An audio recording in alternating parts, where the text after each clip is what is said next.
इस कार्यक्रम के पुण्यार्चक हैं गुणायतन परिवार। अरिहंताणं नमो नमो सिद्धाणं नमो सिद्धाणं नमो आयर्याणं नमो आयर्याणं नमो वज्रायाणं नमो उवज्रायाणं नमो लोये सवसाहुनं नमो लोये सवसा ऐसो पंच नमो यारो ऐसो पंच नमो यारो सवपावपनाशनो सवपावपनाशनो मंगलालं च सवेसिं मंगलाणं च सवेसिं पढ़मं हो मंगलम परमं होय मंगलम। जय बोलो देवादिदेव 1008 श्री भगवान महावीर स्वामी की अहिंसा परमो धर्म की परम पूज आचार्य गुरुवर श्री विद्यासागर जी महाराज की परम पूज्य मुनि श्री 108 प्रमाण सागर जी महाराज की पूज्य मुनि श्री 108 निर्वेद सागर जी महाराज की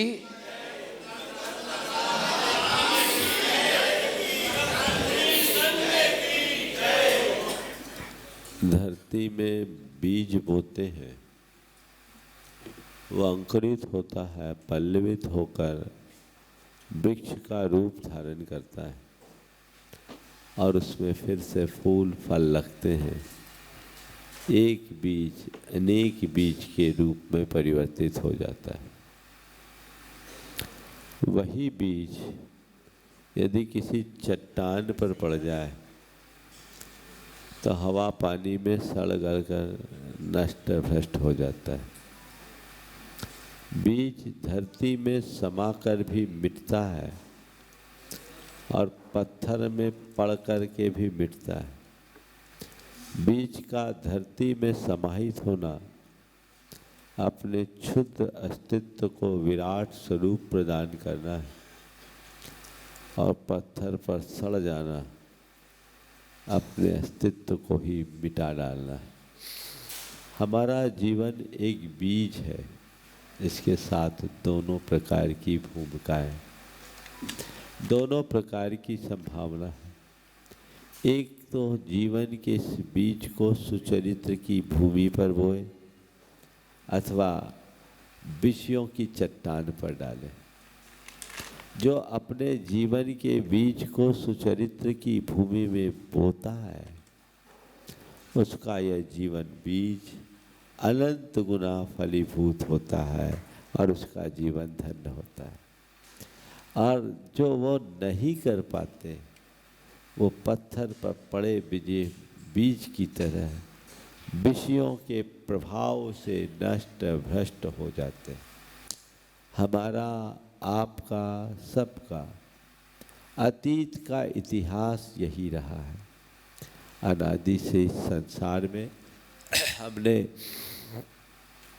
पंचेंद्रीय विषयों की चाह में, विषय कसाय के प्रपंच में अपने जीवन को केवल और केवल बर्बाद किया है।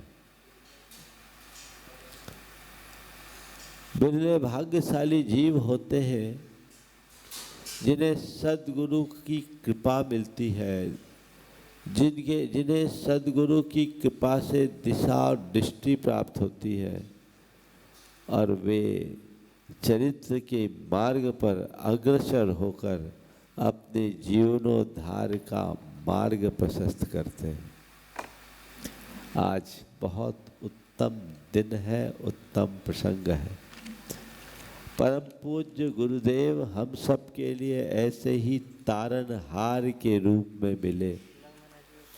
उनने अपने जीवन में असंख्य भव्य जीवों का उद्धार किया और उनमें भी उनके कर कमलों से जिन्हें लिंग धारण करने का सौभाग्य प्राप्त हुआ, वे सब महा सौभाग्यशाली। आज से 2 वर्ष पूर्व गुरुदेव के कर कमलों से जो अंतिम दीक्षा हुई, मुनि श्री उत्कृष्ट सागर जी और उनके साथ 21 क्षुल्लक दीक्षा, हमारे साथ आदर सागर जी, समादर सागर जी, चिद्रूप सागर जी, स्वरूप सागर जी और सुभग सागर जी, 5 महाराज यहाँ हैं। गुरुदेव ने यही, जब इनकी दीक्षा हुई थी तो मुझसे यही संदेश कहा था, इन्हें भेज रहा हूँ, इनको अपने साथ रखो, पालो पोसो, आगे बढ़ाओ। गुरुदेव की आज्ञा के अनुसार अभी तक इन लोगों का बहुत अच्छे से निर्वाह हुआ है और ये लोग अपना निर्वाह भी कर रहे हैं। मैं देख रहा हूँ ये लोग अपनी साधना और आराधना में किसी प्रकार की कोई कमी नहीं रख रहे और हमने भी अपने स्तर पर जितना बना उतना प्रयास किया और हमारे साथ निर्वेक सागर जी और संधान सागर जी का भी इन्हें पूर्ण संरक्षण है। अब आगे बढ़ने और बढ़ाने की बात है, उसका भी जल्दी समय आए और ये लोग आगे बढ़े, ऐसी आप सब भावना भाई। किसी के चाहने से ऐसा नहीं होता, जब समय आता है तभी होता है। लेकिन मैं इतना आप सबसे कहूँगा, हम लोगों का तो ये सौभाग्य हुआ कि हमें दीक्षा मिल गई, पर दीक्षा मिलना बहुत कठिन है और दीक्षा को पाने के साथ साथ दीक्षा को निभाना और अधिक कठिन है। दीक्षा लेना एक पल की घटना है और दीक्षा निभाना जीवन भर की साधना है। दीक्षा एक पल की घटना है और निभाना जीवन भर की साधना है। हम लोग साधक हैं, साधना कर रहे हैं और उस साधना में क्या कर रहे हैं? गुरु से प्राप्त दीक्षा को निभा रहे हैं। ये हमारी अच्छी तरह से निभनी चाहिए। जिस उद्देश्य से हमने दीक्षा धारण की, वो उद्देश्य हमारे सामने बने रहना चाहिए और जब वो उद्देश्य सामने उपस्थित रहता है तो अपने आप मन में उत्साह आता है और उससे दीक्षा का निर्वाह होता है। तो अपने अंदर ऐसा निर्वाह, ऐसा उत्साह का भाव जागना चाहिए। तो ये तो हम सभी क्षुल्लक जी लोगों से कहेंगे, अपने उत्साह को उत्तरोत्तर बढ़ाते रहना चाहिए।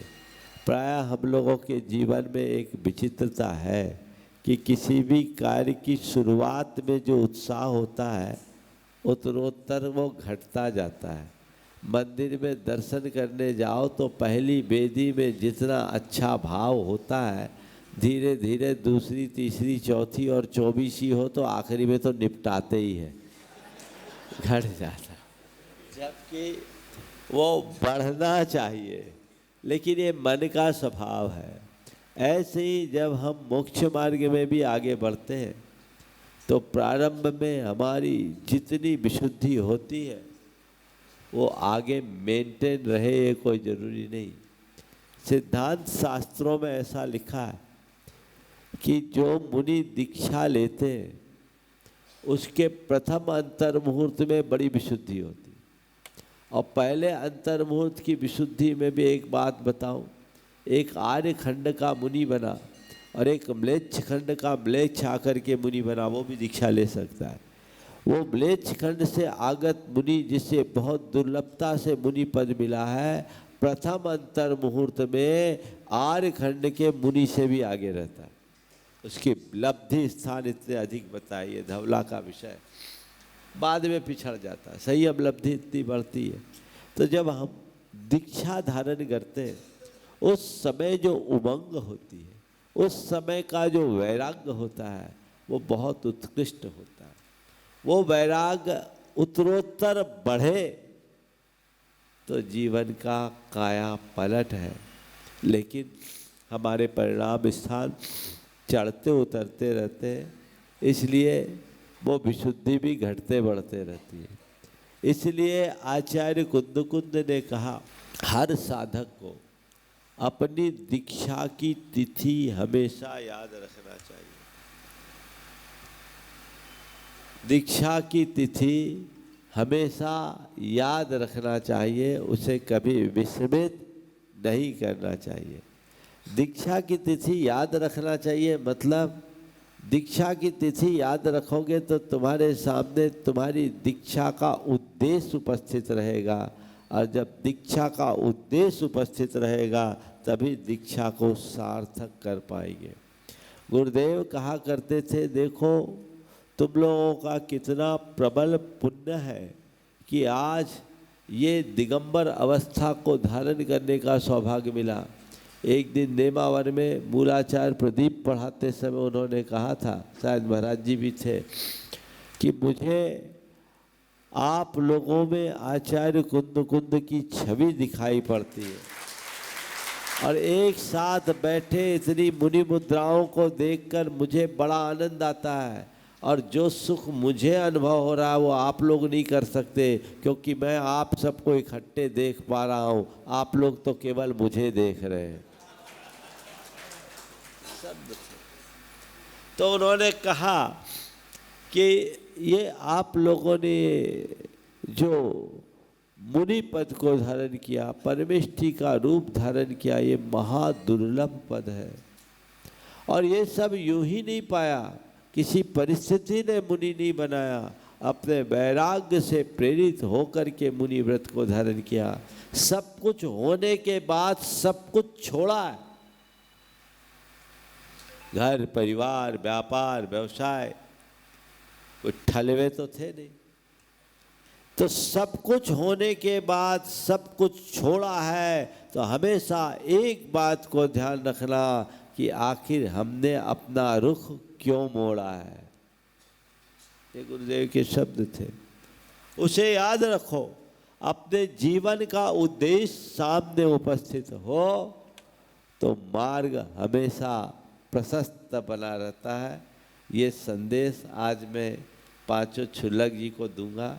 ये तो हम खुद को भी संदेश देते हैं, अपना उद्देश्य सामने हो, उमंग उल्लास उत्तरोत्तर बढ़े और जीवन का पथ प्रशस्त हो। और आज के संदर्भ में आप लोगों के लिए यही संदेश कि हमेशा एक ही बात ध्यान रखना, भवस्य सारम किम किल व्रत धारणम च। इस भव का सार क्या है? व्रत को अंगीकार करना, व्रती बन कर के जियो और व्रतों के साथ जाने का लक्ष्य बनाओ। अव्रती बनकर असंयमी बन कर के तुमने अपना जीवन जिया तो सब कुछ खोया। आज से ऐसा लक्ष्य बना लो कि नहीं, अपनी गार्हस्थ्यिक जिम्मेदारियां मैंने खूब निभा ली, लेकिन अब मुझे आगे बढ़ना है, एक सीढ़ी चढ़ना है, अव्रती से व्रती बनना है। ऐसी सोच अगर बना लोगे तो रास्ता ऑटोमेटिक प्रशस्त हो जाएगा।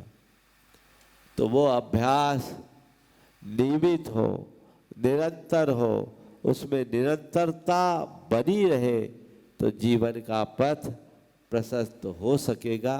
तो यही भाव आप सब संजोए, हम अनुव्रती बने। उसकी शुरुआत बहुत नीचे से ही सही हम करें और कुछ आगे बढ़े। ऐसे नहीं जाना, एक दिन कब कहानी खत्म हो जाए पता नहीं, और सब धरा का धरा रह जाएगा। इसलिए आप सोचते हो मैं रोज पूजा पाठ कर लेता हूँ, मैं थोड़े बहुत व्रत उपवास कर लेता हूँ, मैं अपने क्षमता के अनुसार दान और पुण्य भी कर लेता हूँ, इतना पर्याप्त नहीं है। ये पर्याप्त नहीं है। अपने जीवन का उद्धार करना चाहते हो, भाव उद्धार करना चाहते हो, भाव सागर से पार उतरना चाहते हो, तो व्रती बन कर के संलेखना का भाव रखो और संलेखना के साथ अपना देह परिवर्तन करो तो जीवन धन्य होगा। आज किसके जीवन में क्या हो जाए कहा नहीं जा सकता।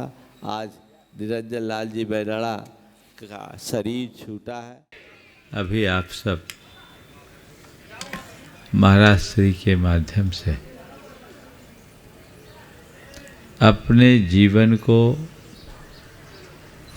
समुन्नत बनाए रखने के लिए अपेक्षित श्रद्धा और संस्कार की बातें सुन रहे थे। सच्चे अर्थों में अपने जीवन को सुखी बनाने के लिए हमें 4 बातों को आत्मसात करना चाहिए। श्रद्धा, समझ, संस्कार और संयम। ये चारों चीज़ें यदि हमारे जीवन में विकसित हो गई तो तय मान करके चलना, हम कभी दुखी नहीं हो सकते। सबसे मूल तत्व है श्रद्धा। श्रद्धा हमारे जीवन में स्थिरता लाती है। श्रद्धा से हमारा आत्मविश्वास विकसित होता है, और जब हम में स्थिरता हो, हम में आत्मविश्वास हो, तो हम अपने जीवन में आगत बड़ी सी बड़ी बाधाओं को भी आसानी से पार करने में समर्थ हो सकते हैं।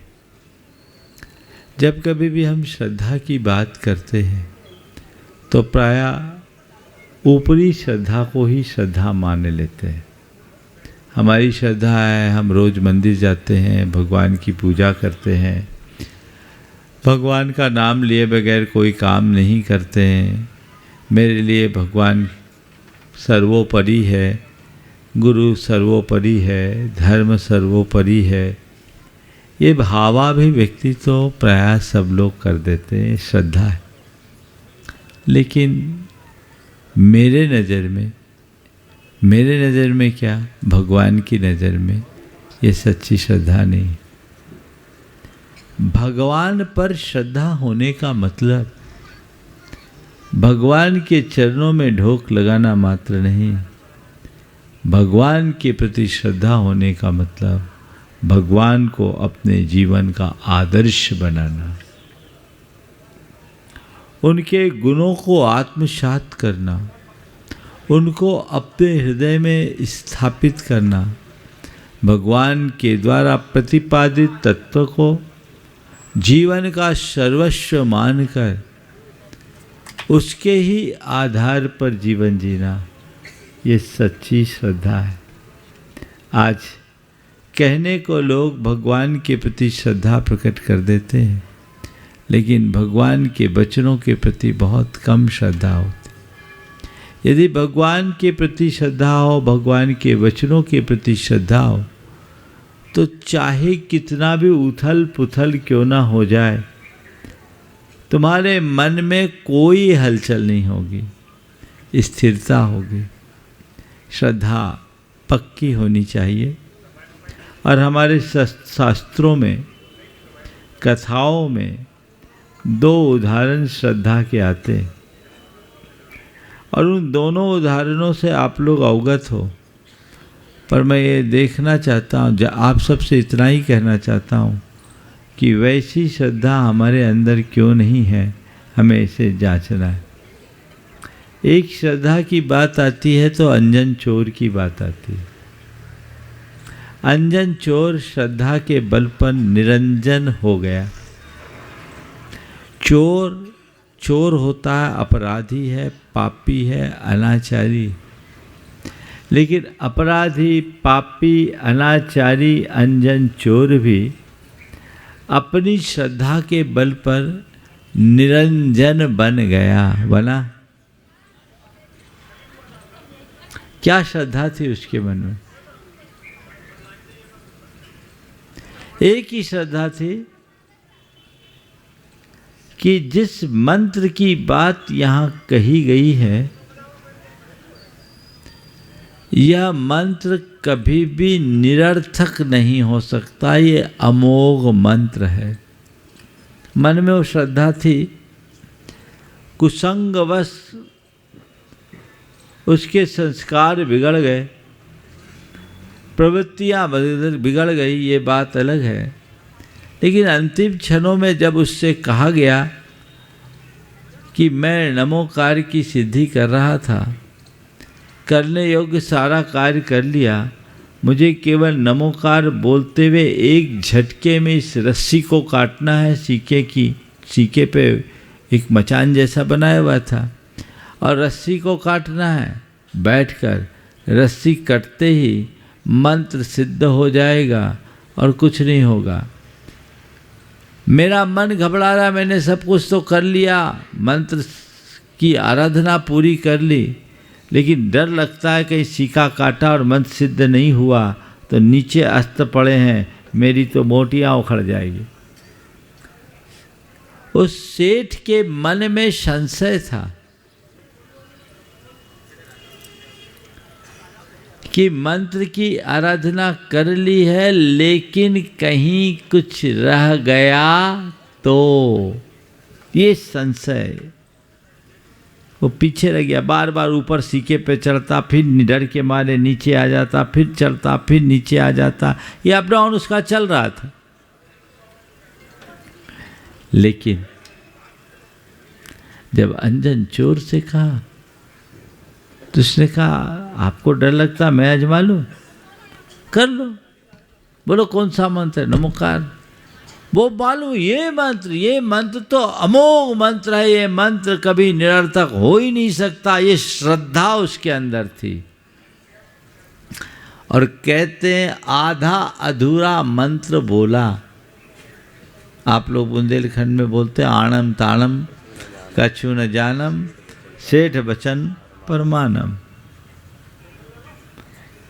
श्रद्धा एक झटके में रस्सियां काटी और विद्या सिद्ध हो गई।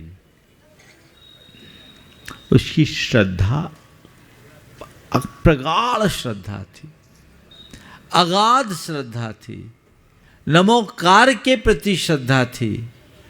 और जब विद्या सिद्ध हुई, विद्या ने पूछा कि बोलो अब मुझे क्या सेवा करनी है? बोले जिसकी कृपा से ये विद्या सिद्ध हुई, मुझे उनके चरणों में ले जाओ। कहानी अपनी जगह में, कहानी के विस्तार पर नहीं जाता। मैं आपसे पूछता हूँ, आपके मन में भगवान के प्रति श्रद्धा है? श्रद्धा नहीं है ऐसा तो नहीं बोलता, लेकिन क्या ऐसी श्रद्धा है?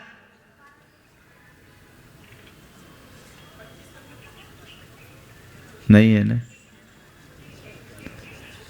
बस जब तक ऐसी श्रद्धा नहीं जमेगी, तब तक जीवन का उद्धार नहीं होगा। और ये श्रद्धा भी और गहरी होनी चाहिए, भौतिक उपलब्धि के लिए नहीं, पारमार्थिक उपलब्धि के लिए, जो दूसरे उदाहरण से पुष्ट होते हैं। एक सेठ सुदर्शन की कथा आप सबको पता है। सुदर्शन सेठ एक शीलवान चरित्रनिष्ठ श्रावक थे। शीलवान चरित्रनिष्ठ श्रावक बहुत सुंदर थे। रानी उन पर आसक्त हो गई और रानी उनके माध्यम से अपनी वासना को तृप्त करना चाहती थी। सेठ सुदर्शन ने उसे नकार दिया। रानी को बहुत बुरा लगा और उसने तिरिया चरित्र करके सुदर्शन सेठ को फंसा दिया। तिरिया चरित्र जानते हो क्या होता है? हाँ, नहीं। एक व्यक्ति जा रहा था गांव में, प्यास लगी तो एक कुएं में पानी पीने के लिए गया। वहाँ कोई नहीं था, एक महिला थी जो पानी भर रही थी। उसने बोला कि माता मुझे पानी पिला दोगे? पानी पिला दूँगी। कहाँ से आए हो? मैं वाराणसी से शास्त्री पढ़ के आया हूँ। बोले शास्त्री पढ़े हो सो पढ़े हो, तिरिया चरित्र जानते हो? बोले तिरिया चरित्र कौन सी चिड़िया होती है? मुझे तो नहीं मालूम किस चिड़िया का नाम है। तिरिया चरित्र क्या होता है? बोले ठहरो मैं तिरिया चरित्र बताती हूँ। ठहरो मैं तुम्हें तिरिया चरित्र बताती हूँ। और वो कुएं से पानी खींची और पूरी बाल्टी अपने शरीर में उड़ेल दी। पानी खींचकर अपने ऊपर डाल दी और जोर जोर से चीखना शुरू कर दी, बचाओ बचाओ बचाओ। आस पास के खेतों में काम करने वाले लोग दौड़ कर आए और लोगों ने सोचा इस युवक ने इसके साथ कोई छेड़खानी की है, इसलिए बचाओ बचाओ बोल रहे। और लोग लपके युवक को मारने के लिए, और जैसे वो लपके उसने दोनों हाथ ऐसा कर दिया, माफ़ करो ऐसी गलती मत करना, ऐसा मत करना। बोले क्या हो गया?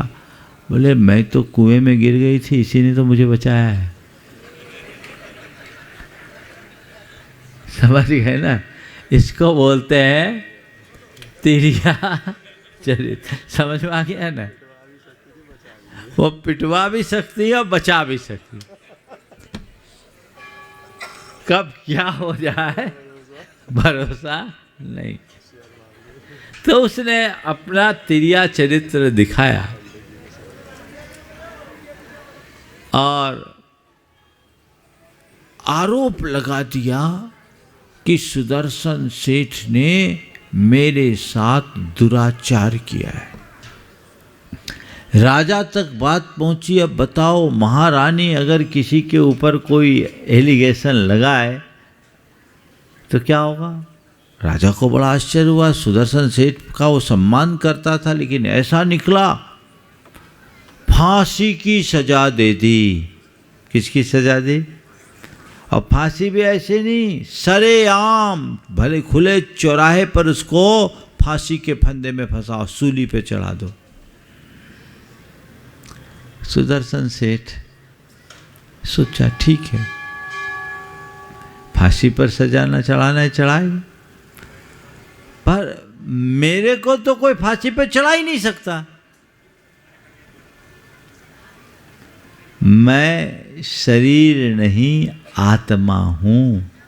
शरीर उत्पन्न होता है, शरीर नष्ट होता है, ऐसा भगवान का कथन है। ये भगवान की वाणी है। आत्मा अजर अमर अविनाशी है, इसका न जन्म होता है न मरण होता है। फांसी पे चढ़ाया जाएगा तो इस शरीर को चढ़ाया जाएगा, मुझे तो कोई छू ही नहीं सकता। और यदि इस शरीर का अंत इसी फांसी से होना है तो हो जाए। मैंने कोई पाप नहीं किया, ये मेरे कर्म का उदय है कि मुझ पर झूठा आरोप लगा। हो जाने दो, मेरा कुछ नहीं होगा। उनने सफाई देना भी नहीं चाहा कि मैं राजा से कहूँ कि मैं निर्दोष हूँ। नहीं, जो होना है हो जाए। और ये उपसर्ग की घड़ी है, अशुभ समय आया है, तो भगवान ने कहा है कि जब भी अशुभ आए शुभ का आलम्बन लेना चाहिए। तो नमोकार जपने लगे कि ये मेरे पाप का उदय है, पाप को काटने का ये अमोघ अस्त्र है। ऐसो पंच नमो यारो सब पाप प्रणाशनो मंगलानम च सव्यसिम परमम होई मंगलम।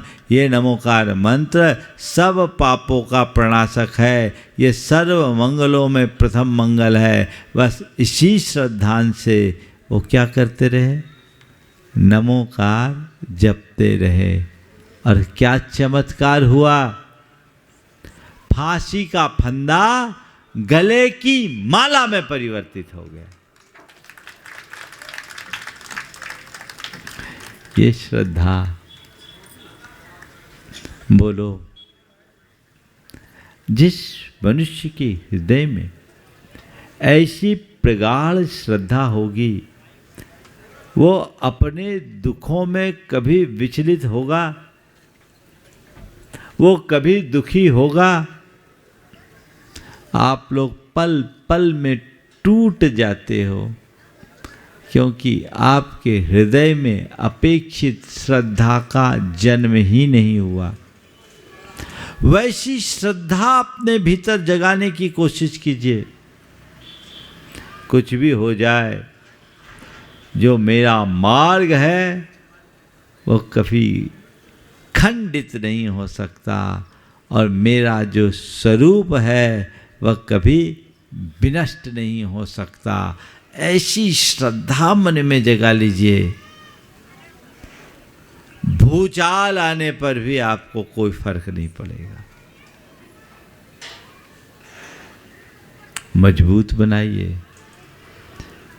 भगवान पर श्रद्धा, अपने स्वरूप पर श्रद्धा। दूसरे चरण में है समझ। जीवन और जीवन की व्यवस्था की समझ, आत्मा और अनात्मा की समझ, कर्तव्य और अकर्तव्य की समझ, हेय और उपादेय की समझ। तत्व ज्ञान से ये समझ आती है। जब हम चीज़ों को ठीक तरीके से समझ लेते हैं तो सारी कठिनाइयाँ खत्म हो जाती है, और जब तक हमारे अंदर सच्ची समझ विकसित नहीं होती तो सिवाय कठिनाई के और कुछ नहीं होता। जो चीज़ आप समझ लो तुरंत स्वीकार हो जाती। आप जीवन को समझिए, जीवन की व्यवस्था को समझिए, अपने स्वरूप को समझिए। ये समझ अपने हृदय में प्रगाढ़ करते जाइए। अगर समझ प्रगाढ़ हो गई तो सारी दुविधाएं खत्म हो जाएगी। मैं आपसे एक सवाल करता हूं।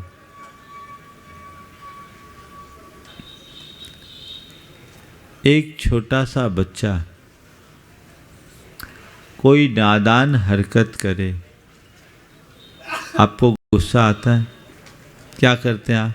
इग्नोर करते हैं। क्यों? बच्चा है, ये आपके अंदर समझ है ना। आप बच्चे को बच्चा समझकर उसकी नादान हरकत को भी नज़रअंदाज कर देते हैं। एक बड़ा व्यक्ति है, वो पागल है, और उस पागलपन में उसने कोई अवांछित हरकत की, आप क्या करते हैं? उसको भी इग्नोर करते हैं। क्यों? ये पागल है। पागल को पागल समझकर आप उसे नज़रअंदाज कर देते हैं। नादान को नादान समझकर के आप उसे नज़रअंदाज कर देते हैं। और जब ऐसा समझ ले, नज़रअंदाज कर दे, आपको कोई तकलीफ़ होती है? और कोई व्यक्ति पागल हो और आपको पता नहीं और वो आपसे मिसबिहेव करे तो बुरा लगता है।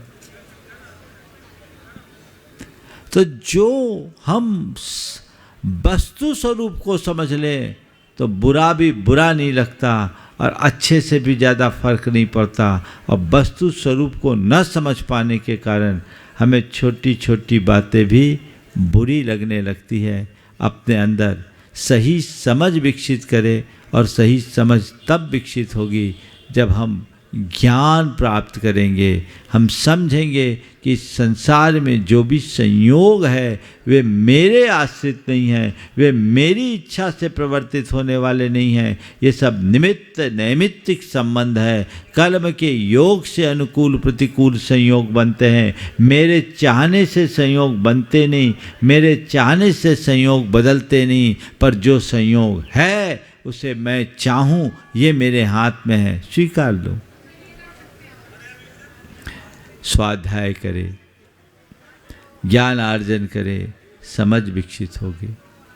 और जब समझ विकसित होगी तो आपके संस्कार बदलेंगे, संस्कार बदलेंगे तो जीवन में संयम आएगा, और ये चारों बातें एक साथ जीवन में घट जाएगी तो जीवन अपने आप सुखी बनेगा। हमें इन सब को अपने साथ घटित करने का प्रयत्न और पुरुषार्थ करना चाहिए। यदि ऐसा हम करने में समर्थ होते हैं, सुनिश्चित अपना जीवन धन्य बन सकता है। अभी महाराज श्री ने पाठशालाओं के लिए आप लोगों को प्रेरित किया। आपके यहाँ पाठशाला तो चल रही है, पर बच्चे अभी जितने आने चाहिए वो नहीं आ रहे हैं। आप बच्चों को प्रेरित कीजिए। अभिभावकों को चाहिए कि हमें स्कूली शिक्षा से भी ज़्यादा ज़रूरी धार्मिक शिक्षा प्रदान करना है, ताकि उनका जो नैतिक, चारित्रिक और भावनात्मक विकास हो सके। इसलिए प्राथमिकता के तौर पर सबको ये ध्यान देना चाहिए। आप लोगों ने भावना भाई आज तक का लाभ तो आपको मिला ही, पर कल के लिए विशेष आग्रह दिया गया है, निवेदन किया गया है। तो चलिए, आप कह रहे हैं, हालांकि मैं शनिवार और मुनि सुब्रत पर विश्वास नहीं करता, बोल दे रहा हूँ मैं स्पष्ट।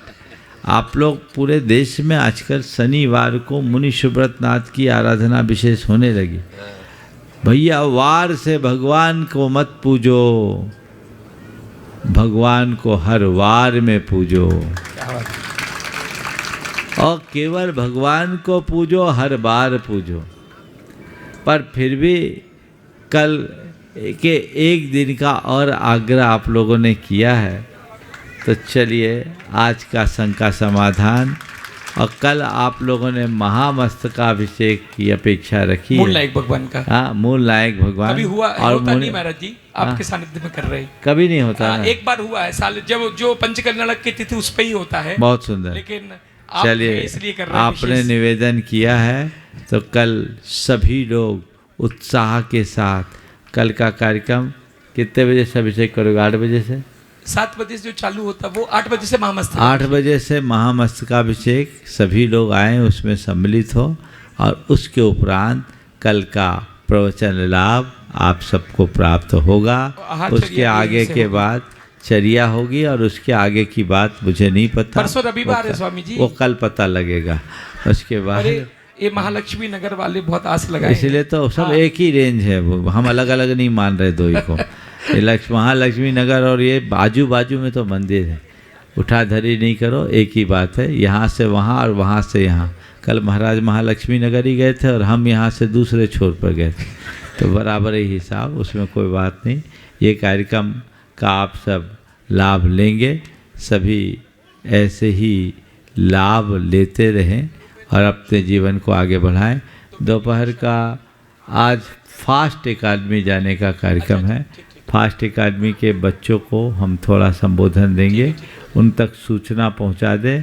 हम लोग यहाँ से 2:30 बजे जाएंगे और वहाँ से घूम करके, हाँ जो जाना चाहे चलेंगे, तो वहाँ जाकर वापस लौटेंगे आज का कार्यक्रम में। चलिए। परम पूज्य मुनिवर श्री प्रमाण सागर जी महाराज की। इस कार्यक्रम के पुण्यार्जक थे गुणायतन परिवार।